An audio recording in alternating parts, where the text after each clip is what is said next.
Hi, enw i Mae Owen Evans, fi yw Prif Arolygydd addysg yng Nghymru. Ond ni jyst mwyn siario'r ffaith bod ni'n newid y ffordd dyn ni'n arolygu ysgolion a PIWs yng Nghymru. A be dyn ni'n neud yw symud o'r system ble oedd gradd yn cael ei rhoi i'r ysgol fel da neu arbennig i system ble nawr fydd ddim gradd, ond trafodaeth llawer mwy dwfn y byti beth sy'n dda yn yr ysgol, ond hefyd beth sydd angen gwella. Fi'n credu bod hwn yn cam positif i'r system i gyd achos mae pawb yma i drio gwella beth dyn ni'n neud yn ein ysgolion.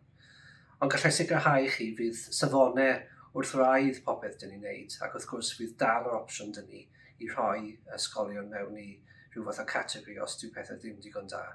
Felly newidiadau, plis edrychwch ar deunydd dyn ni wedi paratoi i esbonio popeth sy'n digwydd a hefyd mi fyddwn ni'n sgwennu fel rhan o pob arolwg rhyw fath o cyplin o beth mae hyn yn meddwl i rhieni a llywodraethwyr.